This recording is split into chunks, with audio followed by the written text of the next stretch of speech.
Le WAMcast, toute l'actu SEO par WAM Référencement.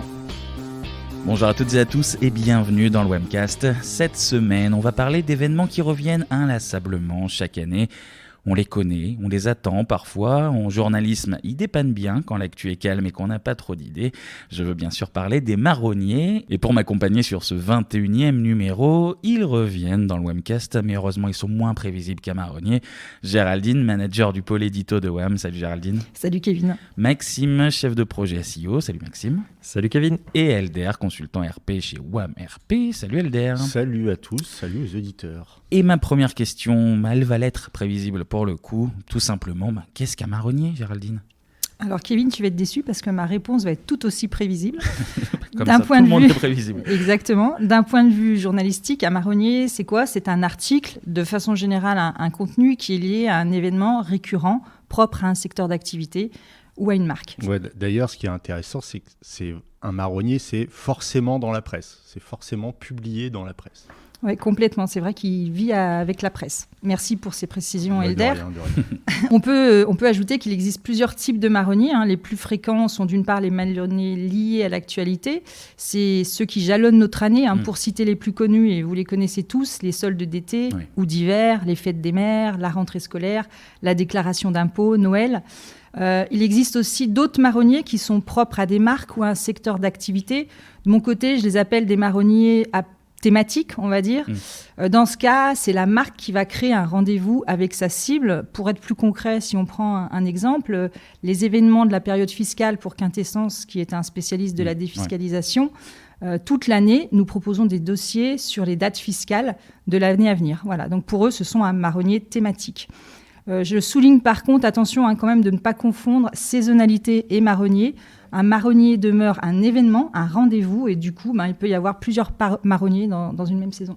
Mais du coup, qu'est-ce qui le définit concrètement, ce marronnier ? Comment est-ce qu'on peut le repérer facilement ? On va dire que le marronnier a trois grandes caractéristiques. Le premier, c'est que le marronnier est récurrent. Il permet de créer vraiment un rendez-vous avec le lecteur. Il est ensuite prévisible. Un marronnier est donc défini en amont. Et son exploitation doit être anticipée. Et enfin, il confère vraiment un lien de proximité avec sa cible, ce côté rendez-vous. Il s'agit donc de proposer le meilleur contenu, ou en tout cas le contenu le plus pertinent à la réponse ou aux réponses et aux demandes informationnelles liées à ce marronnier.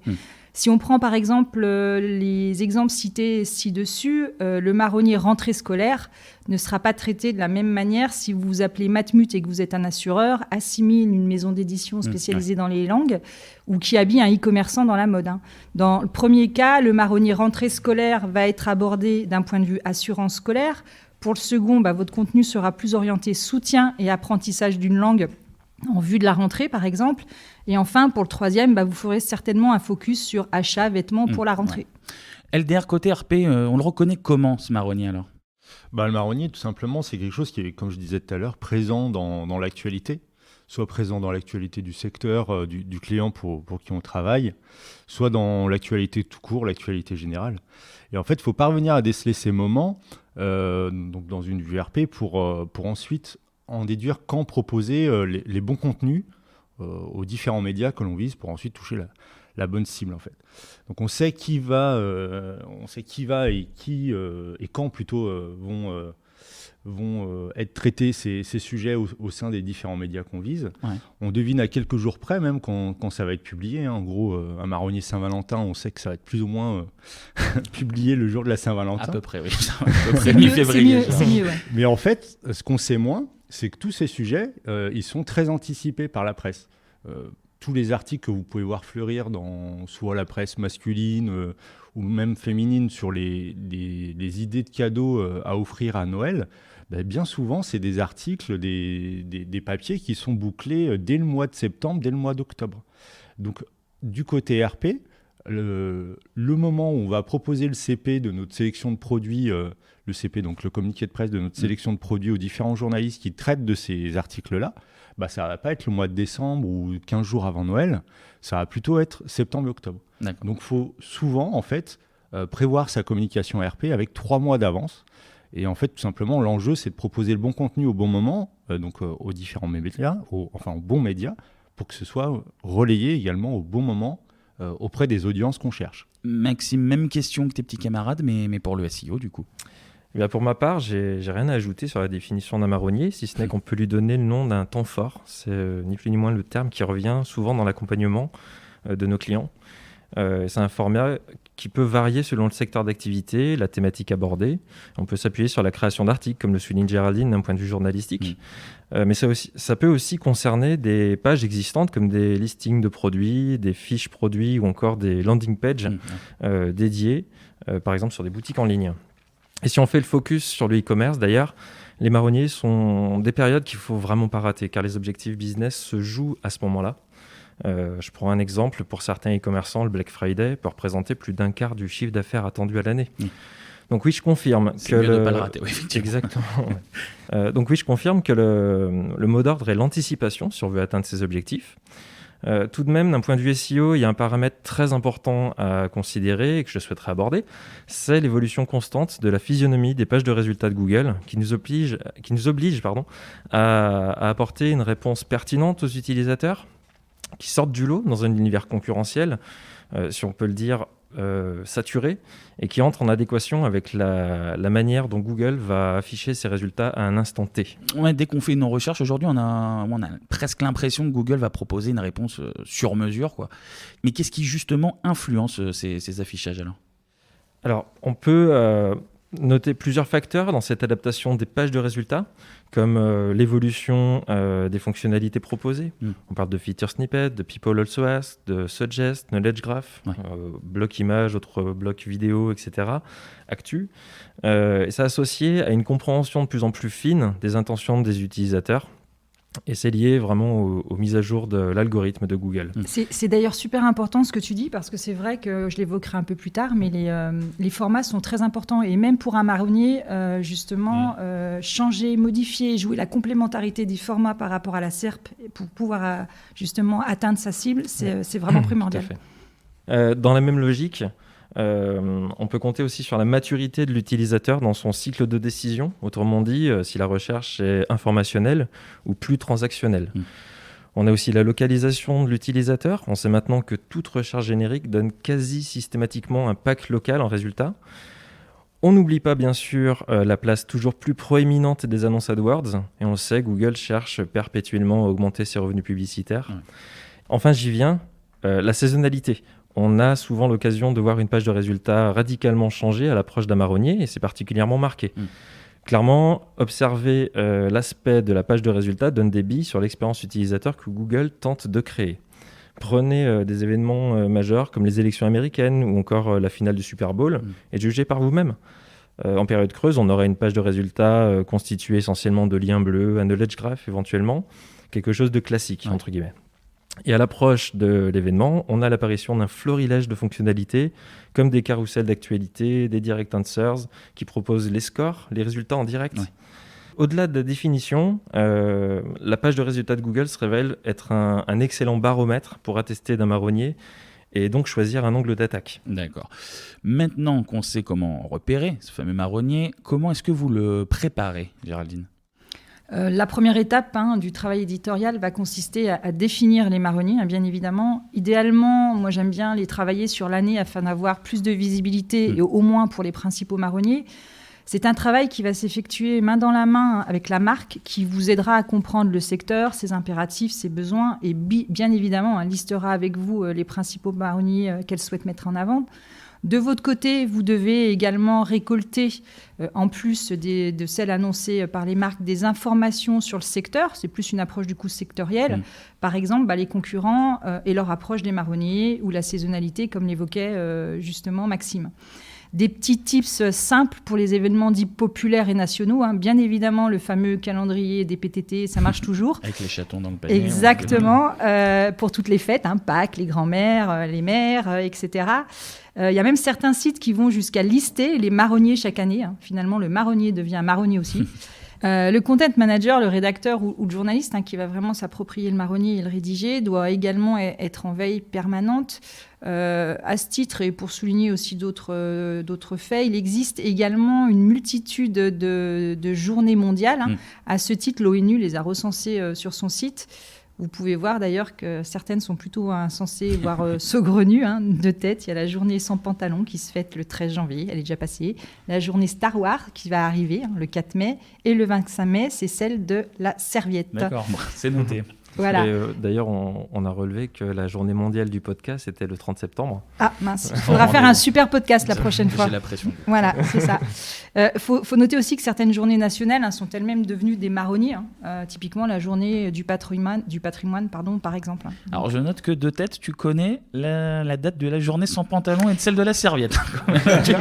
Les deux sont utiles parce que je me suis dit que si tu étais sans pantalon, il valait vrai. mieux avoir une serviette. Mais autrement, c'est parce que c'est vrai qu'il a fallu que je souligne les saugrenus, tu vois, pour appuyer mon raisonnement. Au-delà de la blague, en plus, c'est vrai qu'il doit y avoir, quand on regarde les calendriers, il doit y avoir une journée mondiale quasiment chaque jour, en fait, voire même plusieurs par jour. Pour en revenir tout de même à ce que tu disais, la seconde étape du coup de cette préparation. Vu qu'il y a énormément justement de marronniers et de journées mondiales, vous devez les lister, les intégrer dans votre calendrier éditorial de façon cohérente par rapport à votre cible, aux attentes et à l'identité de la marque. Un marronnier peut susciter plusieurs sujets. Vous travaillerez ainsi le cocon sémantique autour du marronnier lui-même. Si on prend l'exemple de la fête des grands-mères, on peut très bien imaginer prévoir un contenu sur le marronnier lui-même, typiquement J-30 avant la fête des grands-mères 2021. Mais on peut également, et je le conseille, penser des contenus plus pérennes qui gravissent autour. Par exemple, le top 10 des cadeaux pour dire merci à mamie. Le premier, bien évidemment, il doit être daté dans sa titraille pour être pertinent et lu et se positionner justement dans la SERP. Le second, qui est plutôt un contenu froid, il n'est pas nécessaire de le dater dans la titraille, mais par contre, bien évidemment, il faudra le dater pour la publication, mais là, c'est encore un autre sujet. Maxime, je me tourne vers toi. Comment ça se passe du côté du SEO ? Techniquement, l'impact qu'aura une marque à l'attaque d'un marronnier, ça revient à s'appuyer sur deux fondamentaux, à mon sens. L'exploitation de là où les pages qui vont accueillir le contenu et bien sûr la manière de là où les mettre en avant sur le site web, de leur donner de la valeur en quelque sorte. Pour le premier point, on parle clairement de l'URL et de son traitement. Il faut comprendre que le processus en 3 étapes qui inclut donc l'exploration du contenu par les robots de Google, son indexation et enfin son positionnement peut être assez long. On parle de plusieurs semaines, voire plusieurs mois selon l'autorité d'un site. Okay. Donc nos recommandations, qui sont celles de Google d'ailleurs, s'orientent généralement vers la proposition d'une page evergreen. Autrement dit, on va s'appuyer sur une page persistante. Donc pour un site e-commerce, je le répète, ça peut être une page catégorie de produits, une page Black Friday, une page Noël, etc. On peut parler aussi d'un guide d'achat sur une collection printemps-été. Et pour un site à vocation informationnelle, on s'appuiera sur une page dossier qui sera le point de convergence d'autres pages qui traitent d'une sous-thématique, de plusieurs sous-thématiques complémentaires. D'accord. Et pour résumer, en gros ? Kevin, pour résumer, on aura affaire à une page en quelque sorte intemporelle dans l'écriture de son URL, mais qui aura tout intérêt à être optimisée, mise à jour dans son contenu et son balisage, avec la précision de l'année dans la balise title, par exemple, on en a parlé. En fait, il s'agit d'une page qui va être conservée d'une année à l'autre, qu'on va garder bien au chaud, en période creuse, et sur laquelle on va recapitaliser en amont et au moment de chaque temps fort. D'accord. J'insiste sur ce point parce que trop de webmasters ont tendance à supprimer la page une fois que le marronnier est passé, auquel cas la page perd tout son crédit, toute l'autorité qu'elle a pu obtenir pendant plusieurs mois et on repart à zéro, c'est dommage. Le deuxième point important, c'est le maillage interne. Autrement dit, comment nous allons porter la page, lui donner de la puissance au bon moment. Mécaniquement, plus une page reçoit de liens, plus sa popularité augmentera. C'est pas à Elder que je vais l'apprendre. Et en maillage interne, c'est le même principe. Donc il faut s'appuyer sur tout ce dont on dispose comme le menu de navigation, le footer, des call to action, une place de choix homepage, etc. Donc en fait, au-delà de la rédaction de contenu, il y a toute une organisation d'architecture à prendre en compte également, quoi. C'est ça. Il faut aussi prévoir le retour à la normale ou laisser la place au prochain marronnier. Ça inclut le réajustement des balises, des contenus, d'un point de vue juridique, par exemple, et du maillage interne. Je pense que la communication d'un point de vue omnicanal est essentielle de la part du responsable d'un site web, entre les différents leviers d'acquisition, notamment. Ça devrait être un réflexe. Donc on peut avoir des marronniers exploités sur des parcours très proches de la transaction et e-commerce. Je le rappelle, la pression est telle qu'il ne faut pas rater le coche et être vigilant. On se trouve souvent sur des landing pages transactionnelles qui sont le terrain de jeu de plusieurs disciplines du numérique, le SEO, le SIA, l'UX, data, les RP. Et c'est là qu'il faut envisager des synergies, en faire des opportunités. Bref, on est une équipe, quoi. Donc on peut anticiper aussi d'éventuels problèmes. Je prends un exemple. Sur une landing page, on peut se trouver sur un habillage pour la mise en contexte, des bannières, des pop-ins, bref, des ressources supplémentaires lourdes qui peuvent être handicapantes en matière de temps de chargement et peuvent donc dégrader l'expérience utilisateur et de fait les performances SEO. D'accord. LDR pour les RP, ça se passe comment ? Pour les RP, Kevin, c'est toute une histoire de taille en fait. À partir du moment où tu détermines l'importance du marronnier dans l'activité du client, tu vas pouvoir définir l'envergure de ta communication. Donc, est-ce qu'il faut simplement un communiqué de presse ou est-ce qu'il faut aller plus loin sur un dossier de presse, une conférence de presse, négocier une exclue avec un grand média national qui aura un grand retentissement. On peut en fait décider du degré de préparation pour être bien vu lors de ce marronnier, quoi. La plus grosse difficulté, en fait, c'est la définition du message. Le client ne va pas être le seul à vouloir se positionner sur le marronnier, en fait. En théorie, toute la concurrence veut y être, et même plus encore. Ouais, sur un article idée cadeau, tu as potentiellement des marques de plein de marchés qui visent le même journaliste et le même article. Bah ouais, c'est tout à fait ça en fait. Il ne faut pas raisonner en termes de secteur économique ou secteur d'activité, mais plutôt en termes de sémantique ou de sémiologie. Sur un marronnier Saint-Valentin, vous aurez peut-être sur un même article des marques donc comme des fleuristes qui vont vouloir se placer, donc des marques de livraison florale, des marques de lingerie, des créateurs de bijoux, des voyagistes. En fait, le degré de concurrence il est décuplé sur un marronnier. Donc, il faut bien penser sa prise de parole, en fait. Les journalistes, ils vont être très exigeants, puisque eux, ce qu'ils veulent, c'est proposer le meilleur contenu à leurs lecteurs. Et donc, si on arrive avec un contenu qui finalement est assez banal et bateau et ne propose rien en termes de plus-value, on va être quand même assez relayé ensuite dans les bas-fonds des mails des journalistes, quoi. Donc si on n'a rien de différenciant, ce sera vraiment un coup d'épée dans l'eau. Il faut vraiment diffuser le bon contenu, et j'insiste vraiment sur la pertinence du contenu. J'insiste également sur le bon ciblage, les bons journalistes. Visez pas un journaliste énergie si vous voulez vous placer sur la Saint-Valentin, quoi.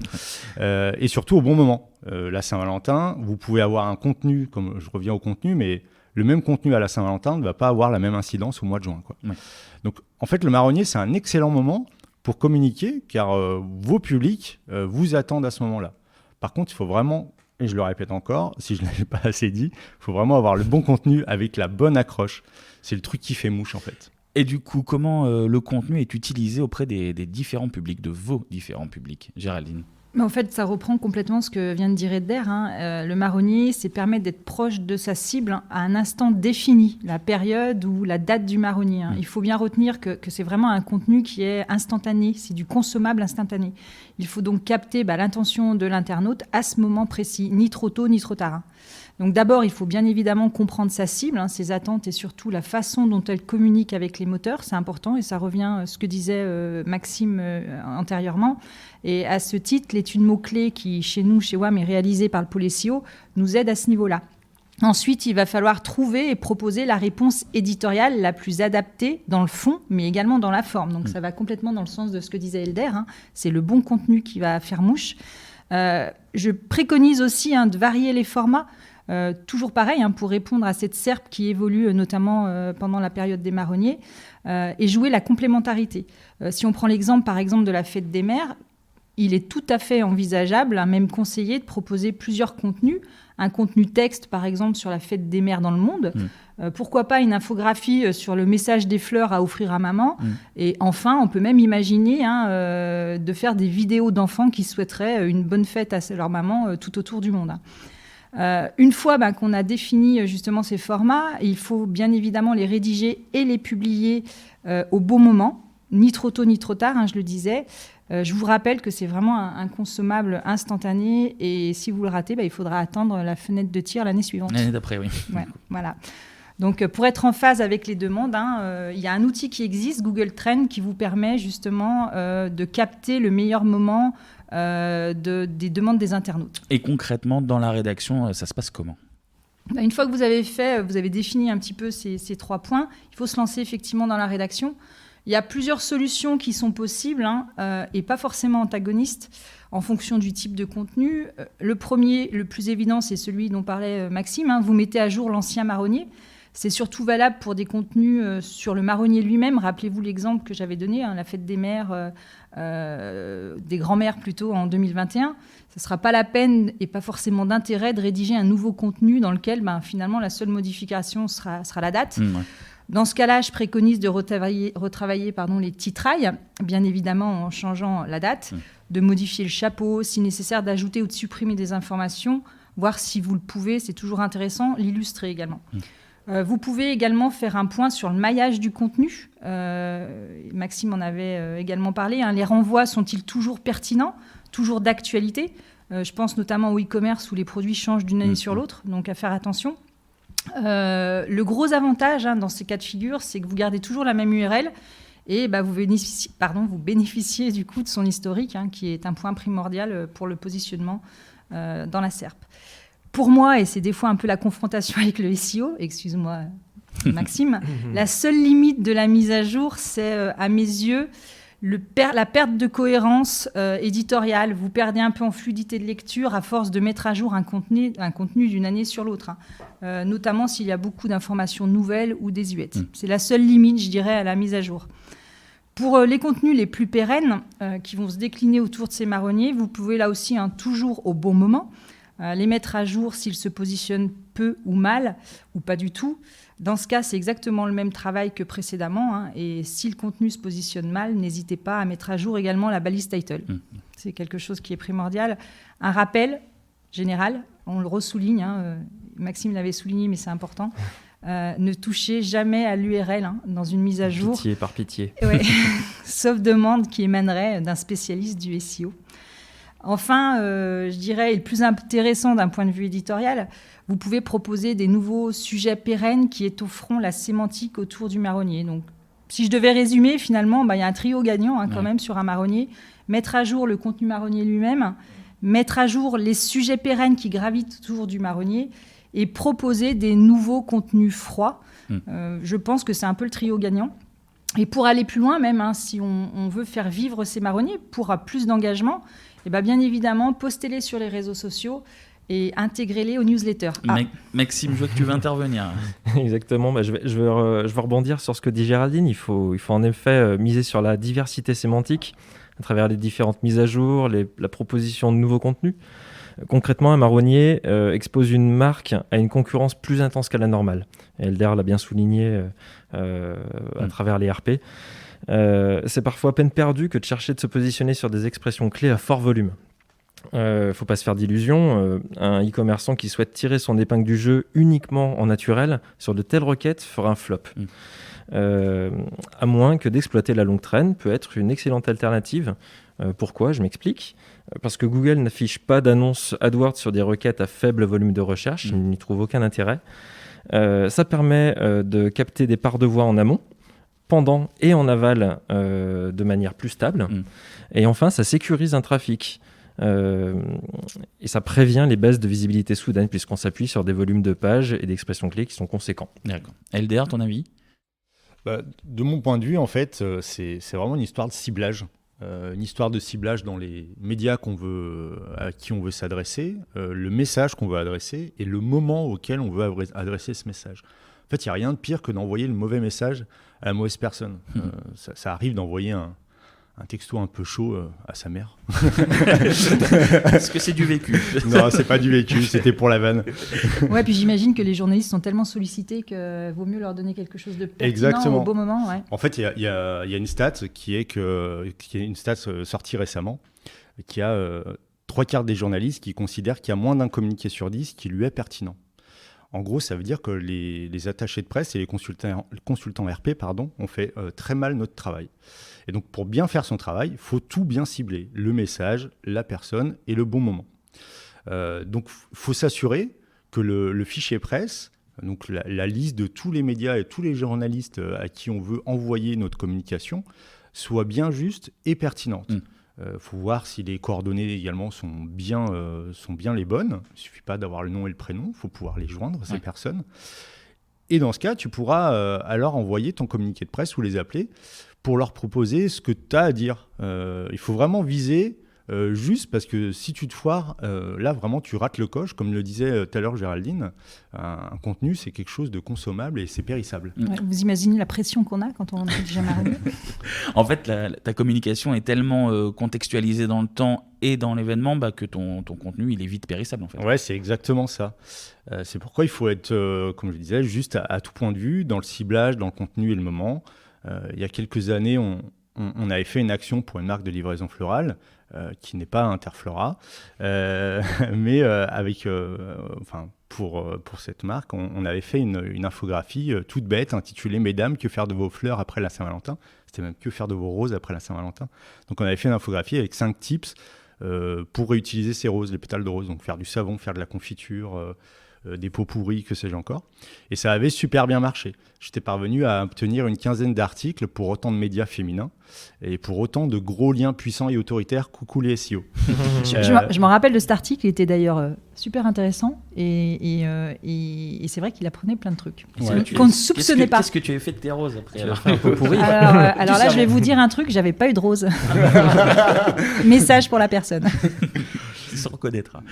Du coup, on s'était dit, c'est parfait, il suffit de faire une infographie au moment d'un marronnier et en fait, ça marche, même si le contenu, au final, il n'est pas... il est juste, mais il n'est pas ouf, quoi. Mais on l'a envoyé au bon moment, quelques jours avant la Saint-Valentin, quoi. Du coup, on s'était dit, top, c'est parfait, maintenant on va viser la fête des mères. Et du coup j'ai fait un flop total.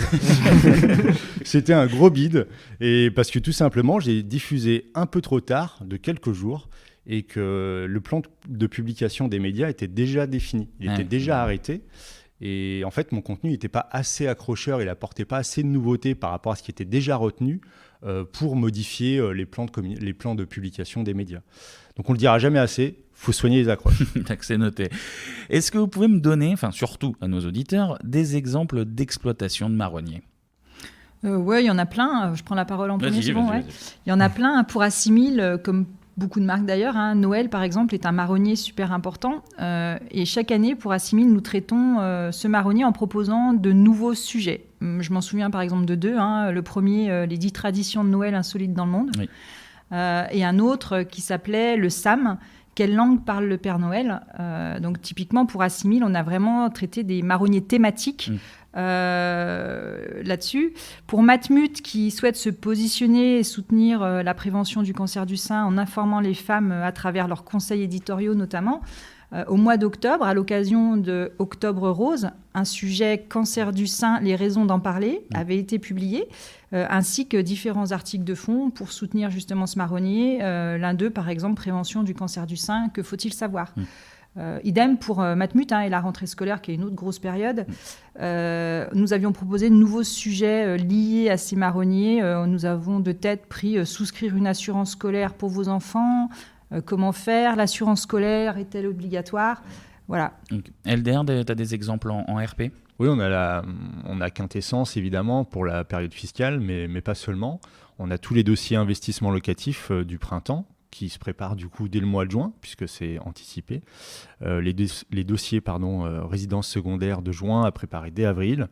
Puis le sujet de fin d'année, les dernières opportunités pour optimiser ses impôts avant le 31 décembre. Oui, pour rejoindre Elder, la période fiscale chez Quintessence est forcément, si on se fait plus un focus, la déclaration d'impôt sur le revenu, c'est l'un des marronniers aussi qui est essentiel de la marque, pas que, mais c'est l'un des marronniers essentiels. Ils ne doivent pas passer à côté. Et nous avions proposé, par exemple, un sujet sur la déclaration d'impôt sur le revenu elle-même, donc daté 2021, mais avant, il y avait eu 2020, 2019, 2018. Donc là, on était vraiment sur un sujet à marronnier type.